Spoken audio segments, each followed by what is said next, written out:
So I want to welcome everybody again to tonight's webinar on the February 1st and 2nd winter storm. I'm Joe Delle Carpini, the Science and Operations Officer. And with me tonight, I think I have our winter storm heavy hitters, Rodney Chai, one of our meteorologists, Hayden Frank, one of our lead meteorologists, and Bryce Williams, one of our meteorologists. So they will be taking turns going through this presentation with you tonight. So I'll just give a quick overview, and then I'm going to hand it over to Bryce, who's going to talk about some of the model data. In case you don't remember, based on all the snow we've had this past week, this was the storm that dumped nearly 3 feet of snow across portions of the Poconos and into northern New Jersey primarily, and even the Catskills here in New York. This was kind of the jackpot of the storm. You can see some of the totals there on the right. Nazareth, Pennsylvania, just over 36 inches. In Massachusetts, Lowell was at 2 feet.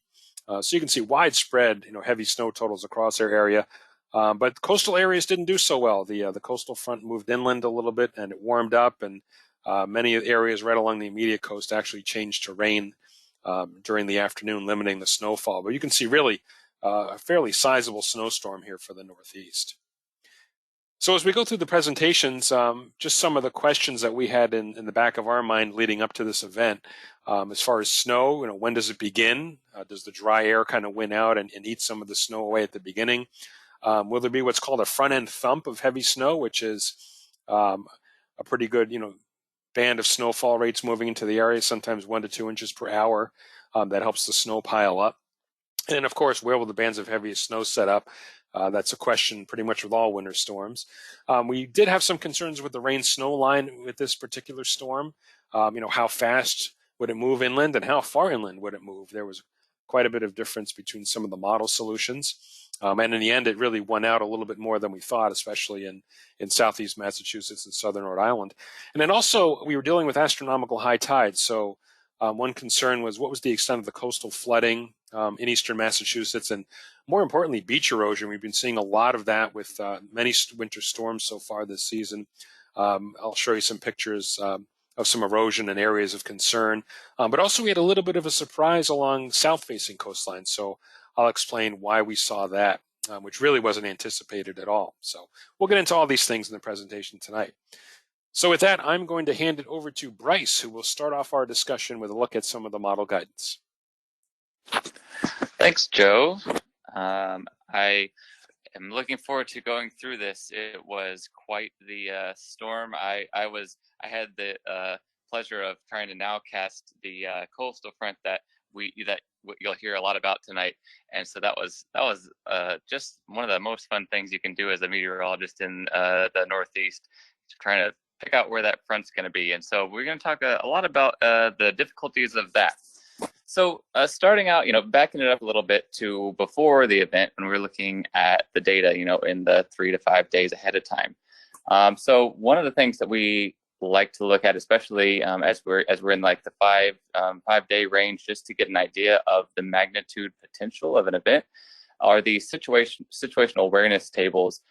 Basically ensemble guidance that is showing, basically highlighting with these colors and high numbers where a significant weather event is possible. And so you can basically read this by looking for the bright colors and the high numbers. These are percentiles. And so you can see in the Monday afternoon, or it's really starting Monday during the day, continuing into early Tuesday, it was high. This table is highlighting especially several factors, which I'll point out. So we're looking at the V, that is basically the north-south wind component. So the strength of the north-south winds. Also the wind speed, that's the WSP. And then the Q vectors, the precipitable water and the integrated water vapor transport, which basically all that's saying is how much moisture is going to be available. And as we'll show you later, we had basically a fire hose of moisture pointed at us. So there was plenty of moisture to work with. You can see we're in the upper 90s percentiles in all of these, and some of them are maxed out. So very high potential for a significant event. All right, so I'm going to step through 3 different layers of the atmosphere, starting from kind of more the mid-levels and going down and showing you how this progressed. So you see this 500 millibars, about 18,000 feet. and what we call the upper low. And you see it's tracking, this is the forecast, and it's generally tracking right over New England, the center of it. And one thing you'll notice is that this was a pretty well vertically stacked system. And so the 500 millibar, 700, 850 millibars, which is the lower levels, all were kind of stacked on top of each other. And so the colors are the wind speeds as we go through this. So the brighter colors are where we see those jet streams, jet streaks. And that's where the core of the high winds are. So if you go down to 700 millibars, you can really see that this jet streak, this purple streak of really high easterly, southeasterly and easterly winds moving and crossing from south to north. Now, you'll see that this, the black circles you see indicate it was a closed low at 700 millibars, and that is typically the case with most of our stronger storms. And like I said, it crosses generally right over along the same time frame as our 500 millibar low. And so that jet streak is also associated with some more forcing, which I'll talk about as we go on to the next layer, which is 850 millibars. This is getting down to about 5,000 feet above our heads. And you can really see a really big swath of that purple. So we're talking the 70 to near 100 miles per hour jet streak. And so what this is doing is this is not only giving us that fire hose of moisture, pulling in lots of moisture from the ocean, but also helping to produce lift. And so this storm had a lot of what we call phronogenesis and omega. That's basically just terms for the instability and lift that we need to lift the air to cause it to condense and to produce snow. So, and the key for this one was that instability and lift was centered in the dendritic growth zone, that negative 12 to negative 18 Celsius layer that is perfect for making the big and fluffy snowflakes. And so we had a lot of instability and moisture in that zone, and that's why we produced such heavy snow. So if you go forward, you can see the key with this system, is, at least in the Boston to Providence corridor and areas southeast, was finding how far inland and how quickly this warmer than freezing air would make it. So right here, we're looking at 4 different models or 4 different computers' ideas of how it would play out. And we're looking at 925 millibars, which is even lower in the atmosphere than 850. So just a couple thousand feet above our heads, how cold is the air? And this red line shows you where that freezing line is. So the dark blues are below freezing, and the light blues and the greens are above freezing. And so you can see it's all kind of all over the place. The RGM is way offshore. The NAM is staying offshore as well. But then you see the GFS and the European models are indicating that freezing line moving farther north. So the NAM was one of the coldest ones. You can see it's holding onto that sub-freezing air for the longest.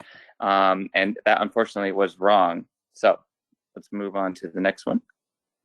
All right, so this is just going to be a quick step through what the NAM was forecasting, and so you can get an idea of the depiction of rain versus snow. Don't pay attention to that little rain right on the beginning. That's just an anomaly. Started off as snow. As it's moving north, and you see snow overspreading.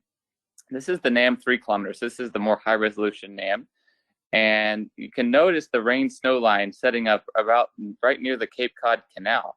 And then once the drier air starts moving in, and it's by now it's tapering off. It's moved up into Boston, but by then it's on the tail end. It's already by Tuesday morning, and most of the snow's already fallen. So this is one of the models showing the most snow, and that's because it kept that rain snow line over the canal.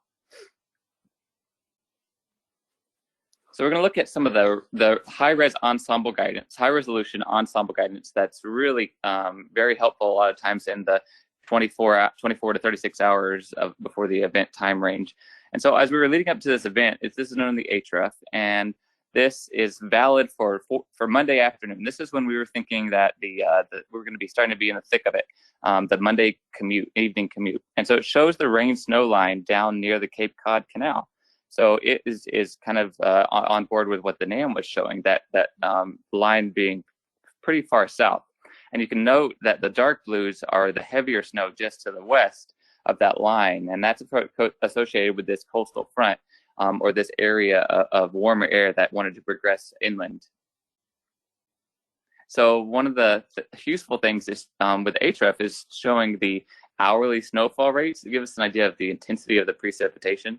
And so because of that strong, the intense lift that I talked about earlier, as well as we had some mid-level dry air that got entrained or got pulled into some dry air that got pulled into the mid-levels of the atmosphere, and that basically acted to help steepen our lapse rates and basically increase the instability, make the air rush upward faster, and that would typically give heavier snowfall rates and sometimes produce thunder snow.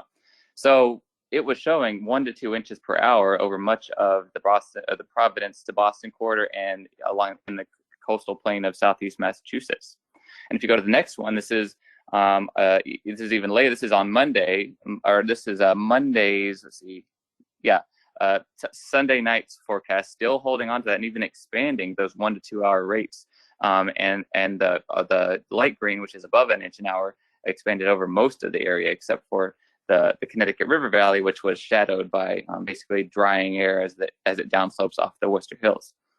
But one thing to keep in mind with these is this is in a vacuum, basically only considering the moisture and lift. It is not considering what the snow ratios are going to be. It's going with a 10-to-1 ratio. So we have to take that into account. Is it going to be 10-to-1, 20-to-1, 15-to-1, or 5-to-1? It makes a big difference. And so this is showing the probability of 1 inch per hour snowfall, and you can see it's pretty much maxed out, 90 to 100% over southeast Massachusetts and Rhode Island. And as we know, that didn't end up panning out, but it was a really strong signal, so one we couldn't really ignore. All right, and so this is what we were looking at right up to the start of the event. This is the probability. This is basically the mean forecast from this HREF ensemble guidance, showing. You see those dark greens are 10 to 12 inches. The yellows are 12 to 15 inches. And so southeast Mass and northern Rhode Island really didn't come anywhere close to this outcome, as we know. And so it really was a very thin line between having just a ton of very impactful snowfall or having not much at all. And that those few degrees really didn't help. So if you look at another piece of guidance that kind of helps us get an idea of the confidence that we have is these percentile from the National Blend of Models. And so this percentile shows that the chance of that we have. This is basically the reasonable low amount. So in other words, 90% of the time, the observed snowfall is going to be higher than this. And see how low it is. There's barely anything. There's a couple of tenths on the Cape. So keep that in mind. Now, when we go to the 50th percentile, this is generally closer to what you can actually expect. It's a reasonable first guess, we like to say. So 50% of the time, observed snowfall will be higher than this, and 50% of the time it will be lower. And you can see we generally had 3 to 6, maybe a little more than 6 inches, and maximized over the coastal plain and south coast. Now, if we get up to the 90th percentile, this is really the reasonable high amount, and so you can see closer to the HREF, what was the HREF was thinking, because you're looking at 8 to 14 inches for most of the region. So only 10% of the time will we see higher amounts than this. And keep in mind, these maps can be misleading because this does not mean that everyone will see these totals. This is again the 90th percentile. So the odds are less that we would see this much. Now, one thing that this can tell you, the last 3 slides, basically what you can take away from it is the range was huge. So we're basically looking at 0 inches to 12 to 14 inches. And when we see that, we know, as meteorologists, we know, okay, there's a lot of uncertainty in this forecast. And then we can look for where is it coming from. And in this case, it was definitely those marginal temperatures, because we were counting on evaporative cooling and just the intensity of the snowfall itself to be able to cool the atmosphere enough to allow these snowflakes to accumulate. And just in the southeast of Massachusetts and South Rhode Island, that just wasn't the case. So we knew that it was a high bust potential, but it's something that we couldn't ignore because, like I said, a degree or two more, and it would have been very different. So with the with that, we'll get into what actually started to happen. So I'm going to pass it on to Rodney, I believe, for the messaging. Well, thank you very much, Bryce. Let's talk about messaging for this very difficult event. So we conducted a series of emergency management briefings with the, with state of Massachusetts, Rhode Island, and Connecticut, and really beginning on Friday, January 29, and continuing through Monday, February the 1st. And we had also had a video conference call at 5 p.m. on Sunday, and we highlighted the threat for heavy snow, strong winds, and coastal flooding. And on the left, you can see a picture of Bryce actually doing a Facebook Live event. Some of you actually were able to join us for that, and thank you very much. We hope you enjoyed it and found it useful. And if you take a look at the statistics, we have almost 20,000 people who watch at least a few seconds of the recording. So, we have received positive feedback that people would like to see more of these events, and we do plan to hold more Facebook Live events, especially for the more significant weather events. And this was the so-called final call forecast. And you can see, it was a very difficult storm, and as Bryce mentioned, it was a very challenging pinpointing where the coastal front is going to set up. Even a difference of 10 miles further west, further east, is going to make a huge difference on the snowfall gradient. And this was eventually, after many hours of hard work and collaboration with the Weather Prediction Center and our neighbors, we came up with this forecast. It's not perfect, but we gave it our best shot. And you can see the line kind of setting. We thought that the line was set up maybe just inland from the coastal areas. And then you can see the snowfall amounts really taper off as you head east of Hyannis on the Cape Cod. And given that it is such a significant weather event, WPC actually had 3 mesoscale discussions that afternoon, highlighting the threat of heavy snow, well in excess of 1 to 2 inches per hour. It started off in the Mid-Atlantic states. That's actually New York City in the middle of the snow band. And as the morning turned into afternoon, the low pressure intensified, and consequently there were strong winds that led to localized blizzard conditions.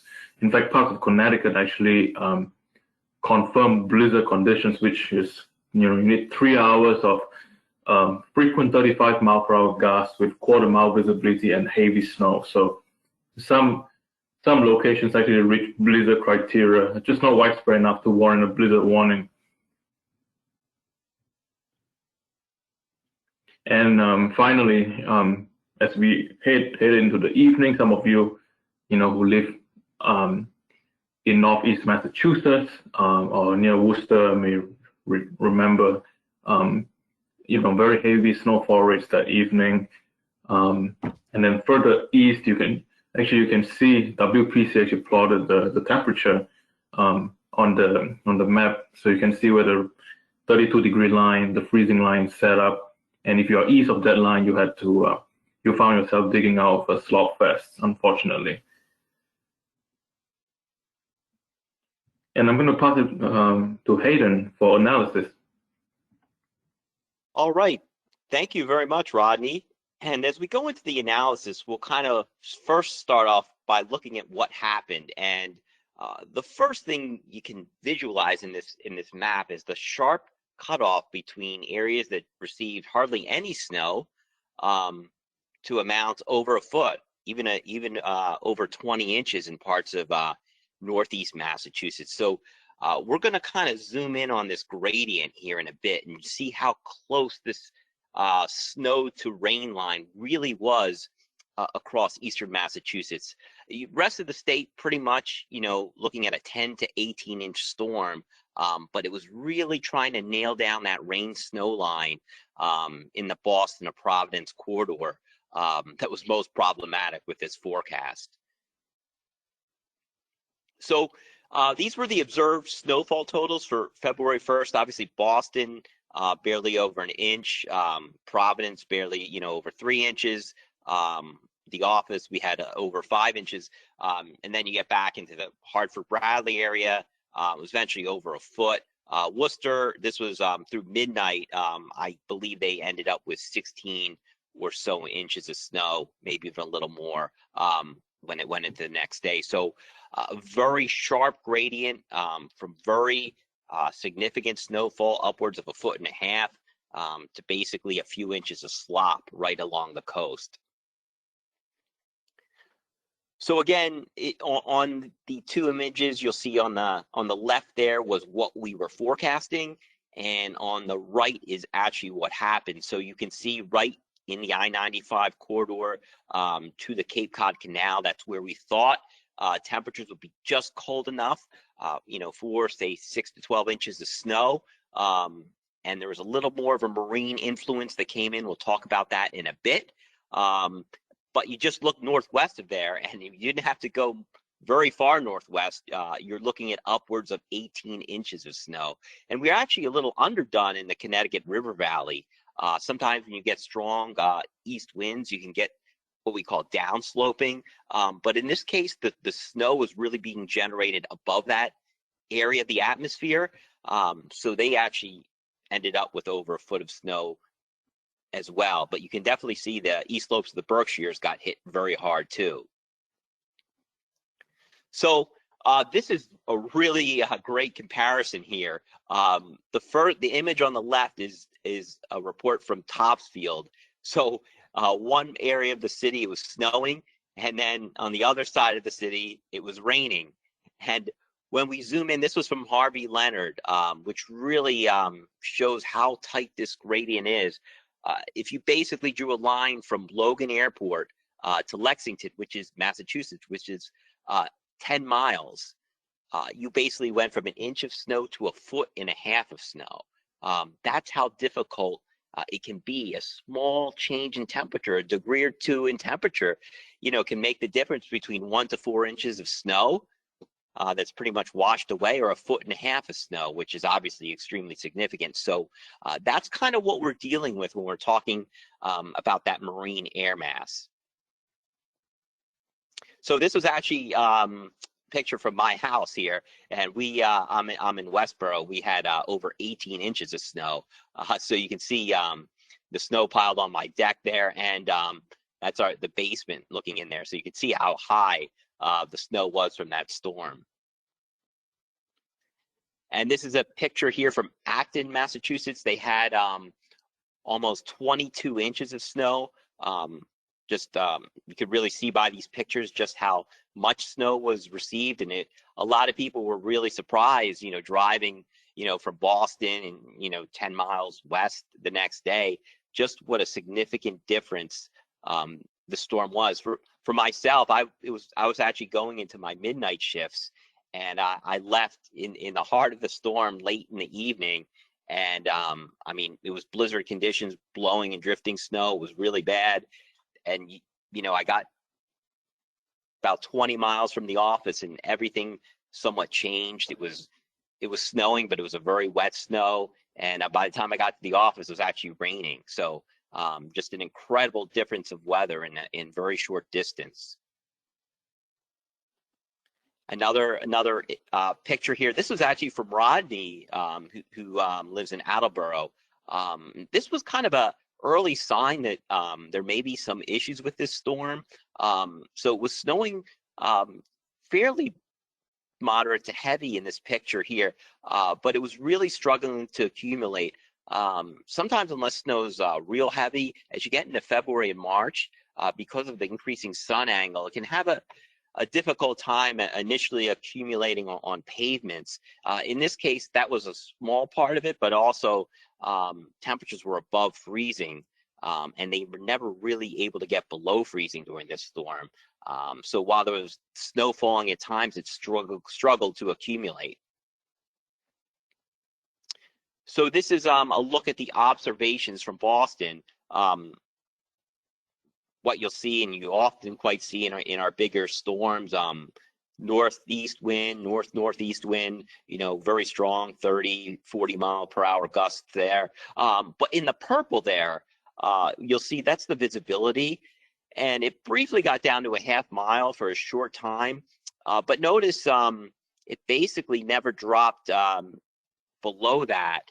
And you can actually see the visibility pop up at times. That was as some drier air came in and actually was light rain. And also look at the temperature, generally between 33 and 34 degrees much of the storm. It actually even warmed up a little more towards midnight. But that was part of the problem why there was so little snow at Logan Airport from this event. And Providence, they did a little bit better than Logan Airport, obviously being somewhat further inland with that northeast wind trajectory. But kind of the same outcome in a way. Temperatures, not going below freezing, 33 to 34 degrees, light to moderate snow, and actually eventually as the intensity of the precipitation let up, it went over to more light rain. One thing I want to add is you can get heavy snow accumulations with a temperature of 32, 33 degrees even. In this case, I do think there was rain mixing in at times, which prevents the cooling process by a degree or so. So instead of being 32 to 33, I think it was 33, 34. It doesn't sound like much, but it can make a big difference in how these storms accumulate. Obviously with precipitation types and visibility, again, you'll see Providence not really dropping below 3/4 of a mile most of the event.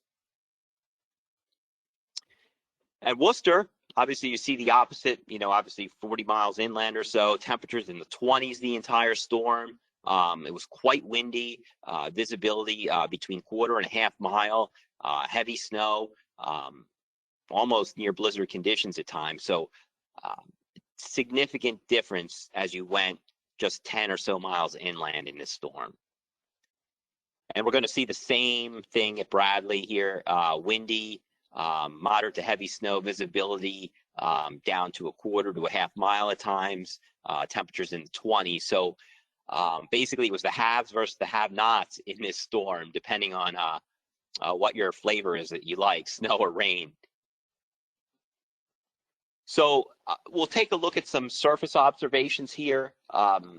Basically, you have that northeast wind along the coast, temperatures in the mid-30s. And again, 32, 33 you can accumulate, but a lot of these readings were more 33, 34, even a little bit milder, and that really hurt. And I do think there was rain mixed in at times, even sometimes when the observation from the automated site would be saying it was all snow, but further inland temperatures in the 20s, no problem, heavy snow. This was 18Z Monday, so this is 21Z, this is around 4 p.m. Again, look at the temperatures along the coast. Boston's 33, but up at Beverly, it's 35.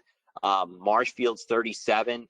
Again, so I don't want people to think that 33 degrees, you can't get heavy snow and significant accumulations. We've had a lot of storms like that in the past, but I think in this case, temperatures were even a bit warmer.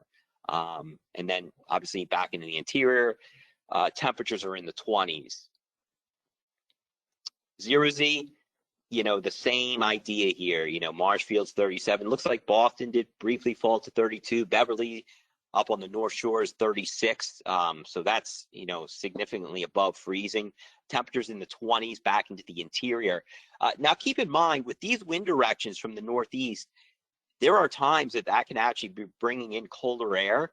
It just depends on what's above that. If we have a strong high, say over Quebec in Canada, in this case, we did not.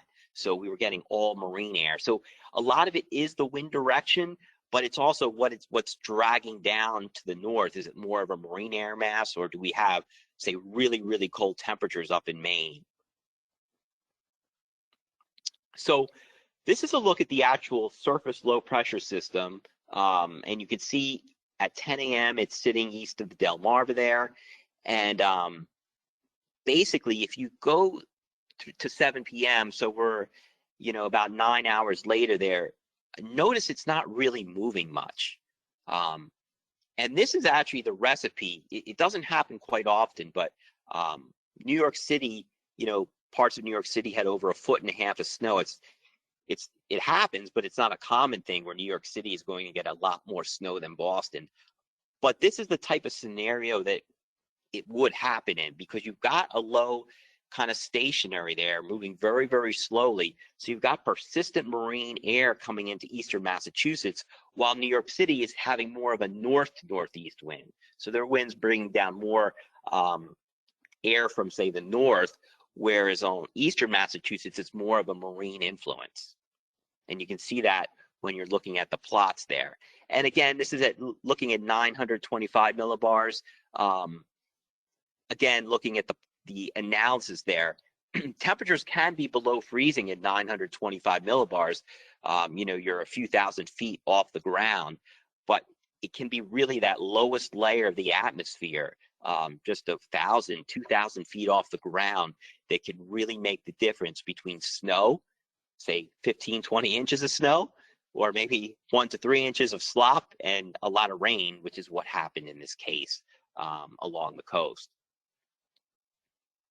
And as we move further along, the 850 millibar wind analysis, we use this a lot, not only for precipitation type, but for precipitation intensity. You see the color in purple there, south of Long Island at 10 in the morning. That's indicating 50 to 60 knots of wind at that level. So yeah, we're looking 5,000, 6,000 feet off the ground. And as you go through the day, 4 p.m. and into the evening, notice where that gravitates. It lifts north into southern New England. So that's where, when that's going to bring in all the moisture off the ocean, that's where you're usually going to have your heaviest rain or snow. So that's one of the mechanisms we look at. When Bryce had that chart up at the beginning of the presentation, those are little checks. What are the 850 winds? What are the 925 winds? So we're putting it all together. The stronger the winds are, say, coming off the ocean, the more moisture you're going to have, and that more rain or snow you're going to get, depending on your exact temperature. And 850 temperature advection. So you see the low, the 850 low kind of sitting south of Long Island there, and you see the red shading. That's temperature advection is warming. So you're bringing warm air. That's a side of moisture. But what's interesting is if you look in New England, you can see there's 850 warm advection, coming into eastern Massachusetts, and actually a little cold advection at 850 in the interior of Massachusetts and into Connecticut. Well, that's actually a really, really good recipe for heavy precipitation, because you're increasing that thermal gradient. The atmosphere is always trying to stay in balance. So if you have a larger temperature gradient, whether it's at the surface or whether it's at 5,000 feet or 10,000 feet, that's really good for rain or snow. The atmosphere is always trying to keep in balance. And this is another way to look at it. 850 moisture transport. We start out at 10 a.m. There's really not much there, not much precipitation going on, just very light snow. And as we get into the afternoon, as this begins to lift north, well, what happens?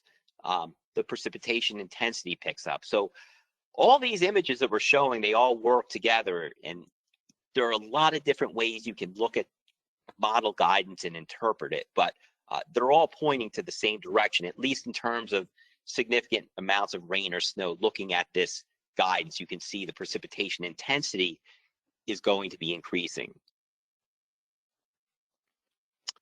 And like I said, there's a lot of ways to look at data.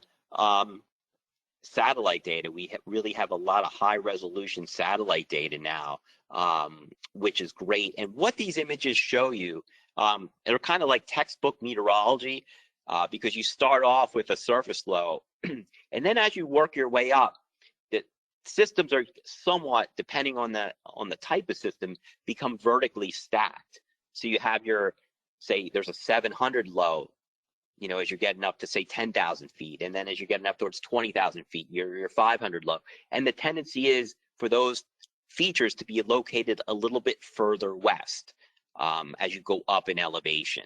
And you can kind of see that big moisture conveyor belt from the surface to 850 right down from the Caribbean, pulling all that moisture up. And then as you get into upper levels, it's wrapping around. You get that twisting.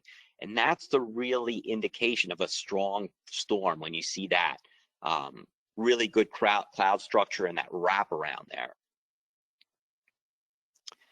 So again, 850 to 700 millibar frontogenesis. What do we mean by that? Well, that's basically a temperature gradient, but not at the surface. I'd say 7,000 feet, 10,000 feet. That's where your precipitation is being produced. And again, you'll see that lift north, that band lifting north from the south coast as the day wears on, as that wind field expands, the wind gets stronger, there's more of a thermal gradient, a temperature gradient at that level. Frontogenesis is just a fancy name for a temperature gradient. And then you have the atmosphere always trying to balance itself out. So the stronger the winds are at that level that you're looking at, and the stronger that thermal gradient is, temperature gradient, the more precipitation you're going to get. And differential divergence, one of the things you want in the atmosphere, if you want heavy rain or heavy snow, you want low-level convergence, okay? It's kind of like a cold front where you may have, in the summertime, winds coming from the north and winds coming from the south. Well, that air hits, it's forced to rise. And then aloft, say 250 millibars, way up into the atmosphere, say where airplanes fly, 30, 40,000 feet, you want to see divergence. That's the air going, diverging. So low-level convergence, converging winds at the surface, diverging winds, say 30, 40,000 feet, that makes the atmosphere ripe for significant precipitation. And if you do read our discussions a lot, we talk about something called the dendritic growth zone, and that is usually between -12 to -18 Celsius. And what that basically means is where your forcing is, where is your frontogenesis, where is that thermal gradient?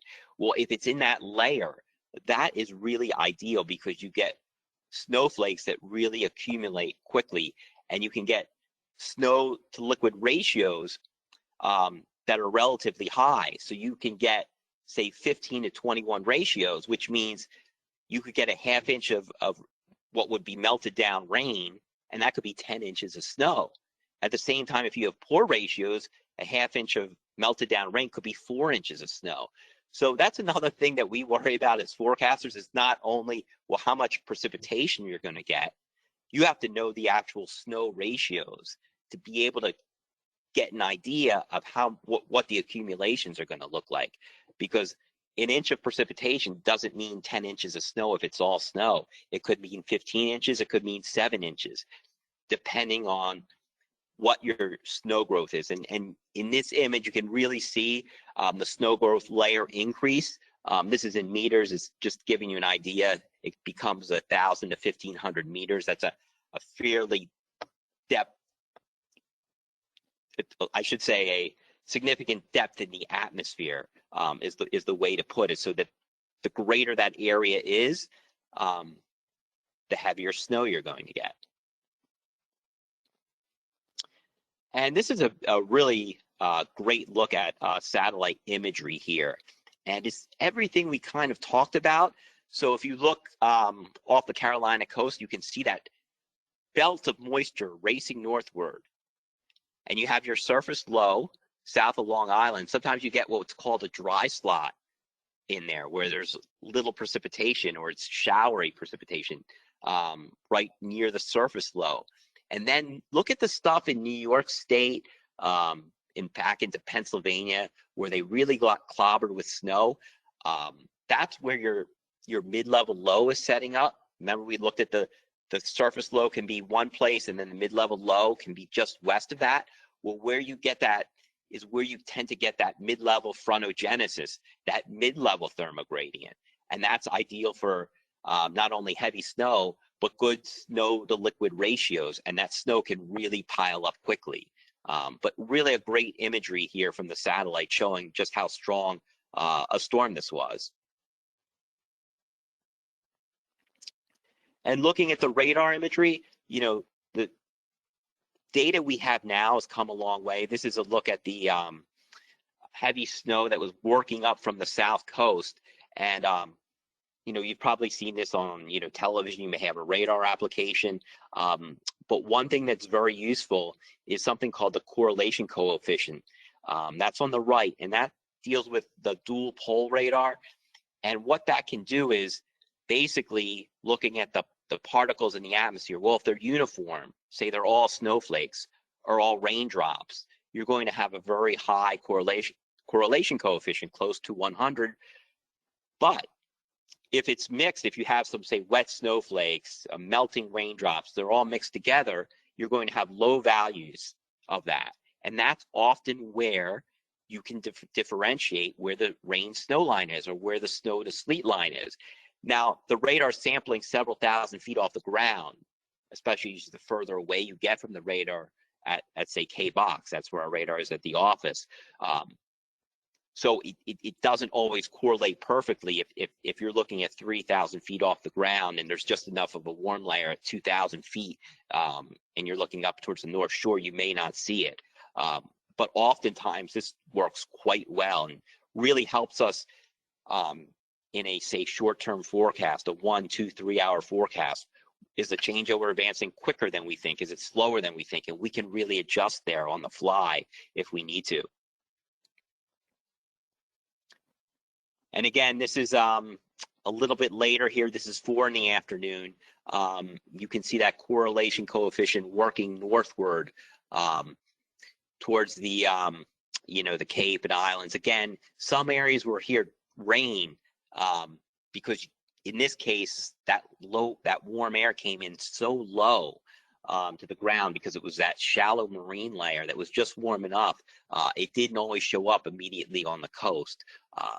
So again, this is a tool that can really, really help, but it's not the end all. Nothing is as good as actual spotter reports from the field telling us where it's snowing, where it's raining, what's going on, how much is accumulating. And here we go, 7:30 in the evening. You can see the correlation coefficient is highlighted down towards the islands. Now, again, if you're looking towards the central and eastern Massachusetts coast, it's not really evident there. It may like, well, it's all snow on the North Shore there. Again, that's because that radar beam is looking at it a few thousand feet up and that warm layer just came in below it. Depending on the scenario, this can work very well sometimes. In this case, you kind of needed to supplement the data with various other model data and most importantly, real-time reports, which we're really lucky to have so many spotters and reports that from individuals like yourselves to let us know what's actually going on in the field. And again, this is a loop going from 10 a.m. to 7 p.m. and it really discusses a lot of things we talked about. Remember, we looked at those winds at, say, 850.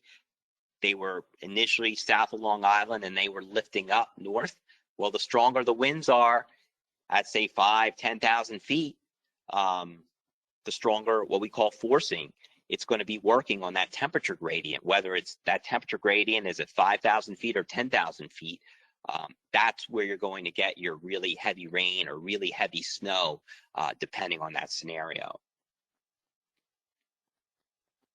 And with that, I am going to turn it over to Joe, who is going to talk about the coastal flooding and beach erosion aspect of this storm. Okay, thanks, Hayden. We'll give your voice a rest after all of that analysis. Great job.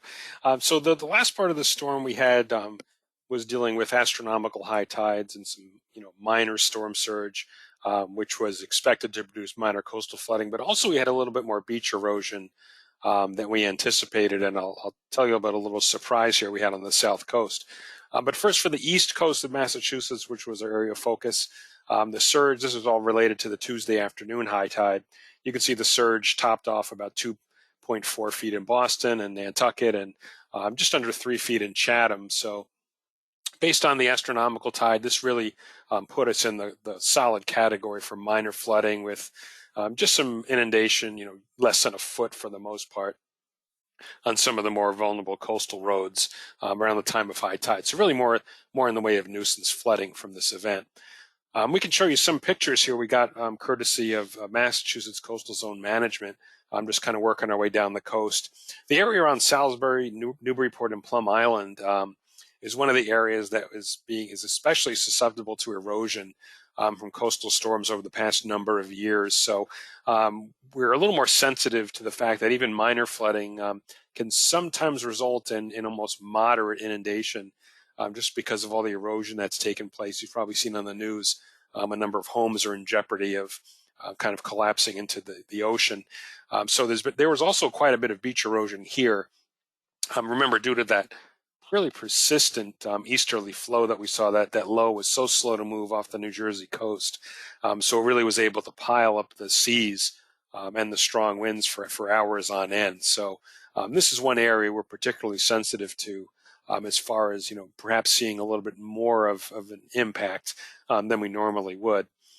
And then as we head down the coast, Scituate's a pretty well-known spot for coastal flooding. It's one of, again, our probably our most sensitive spots, I think. There, they actually reached what we think is in the lower end of moderate inundation, not just nuisance flooding. And you can see in the photos here, this car in the parking lot is pretty well submerged. That's a little bit more than, a foot of water, and even here in this neighborhood too.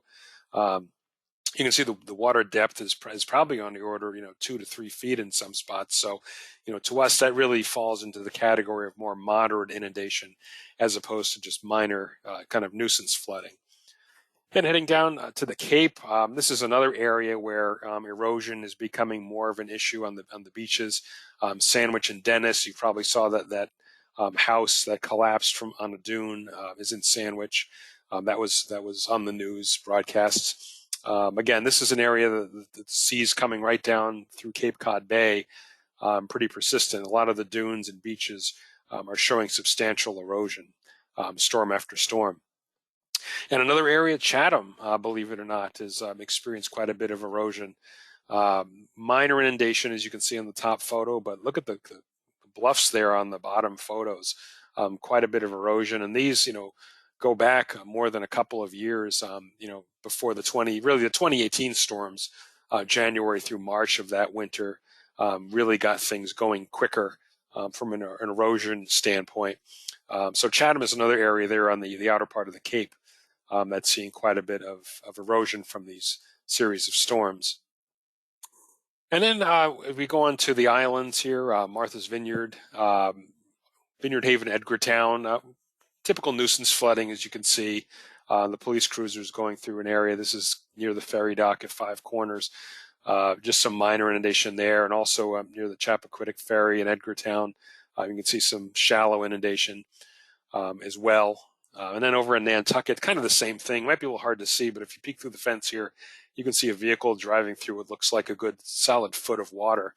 And this is around the area around the ferry docks as well. In Nantucket Harbor, you can see the water's kind of inundated here behind this seawall that they're kind of redeveloping. So again, for the most part, it was a minor event from a coastal flood standpoint. Yeah, we think it reached moderate in Scituate, which is one of the more vulnerable spots. But really, the beach erosion is starting to become the main issue for several spots along the coast.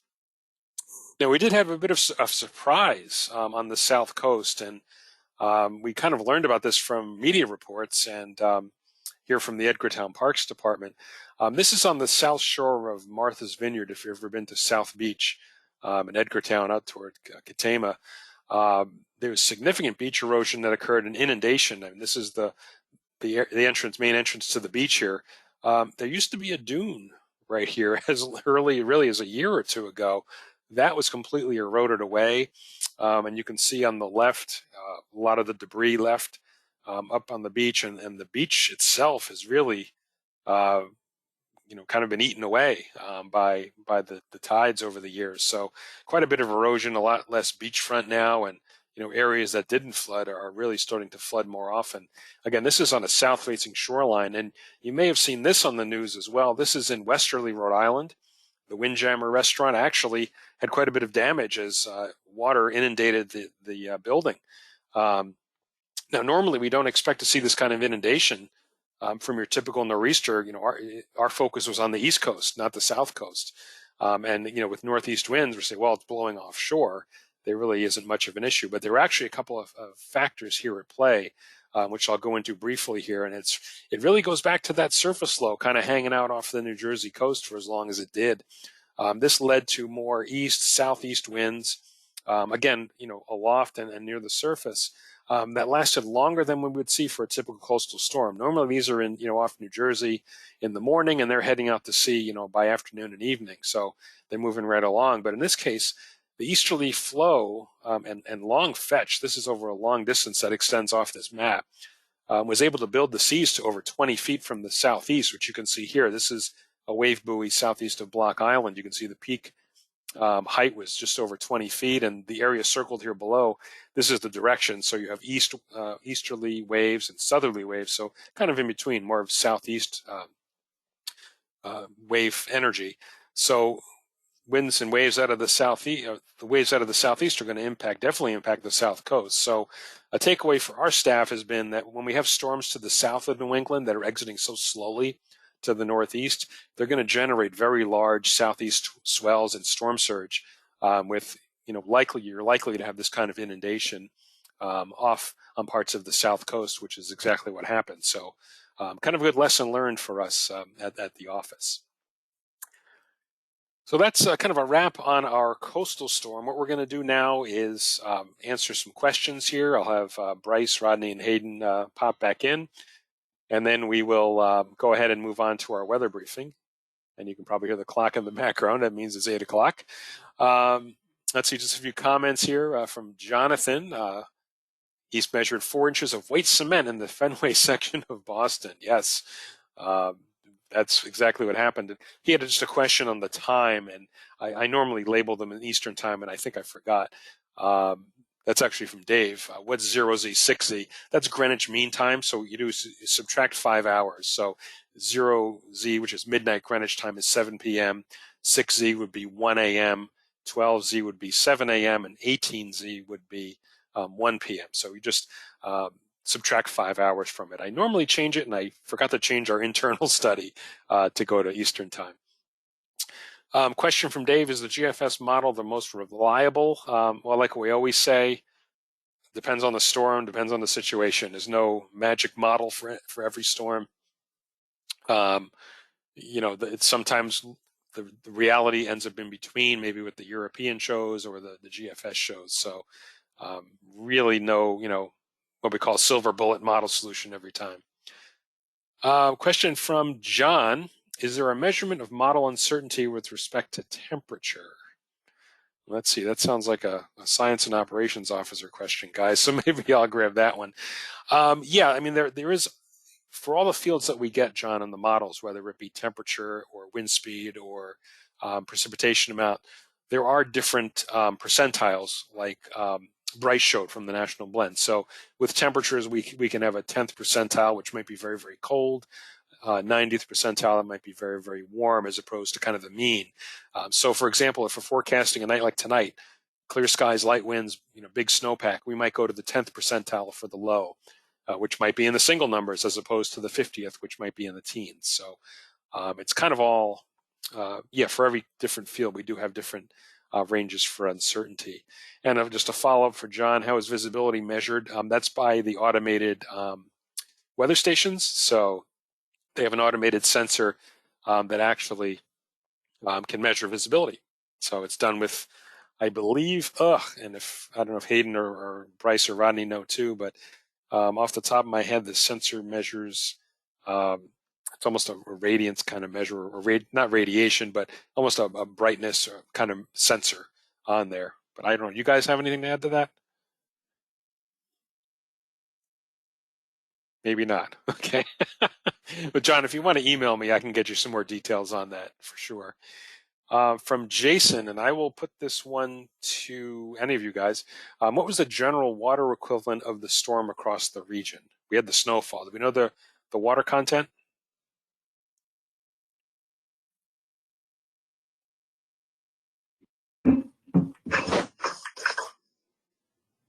Yeah, Joe and Jason, the amount of liquid with this system was actually over an inch for a lot of areas, actually 1.5 inches in some of the areas. And that's why when you, you take the, let's say 12 to 13 to 1 snow to liquid ratio, that's how you end up with over 18 inches of snow in some locations.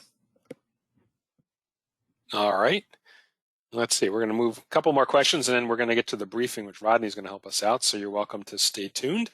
From Benjamin, how come in Andover it said that we got 18 inches? Because at my house, oh, I'm sorry. How come we got 18 inches? Because at my house in Andover it said we got 20. Well, a lot of these reports, Benjamin, are just general public or train spotters, social media. They're just meant to be a general representation. They're certainly not official amounts. That's why we mentioned, if you look at our listing, it says they're unofficial. It's just to get a sense of, how much snow fell across the region, and everybody measures snow differently. For the most part, I think everybody does a really good job around these parts. I think our spotters do a fantastic job, but once in a while you're going to see variations even within a town. Andover's pretty large.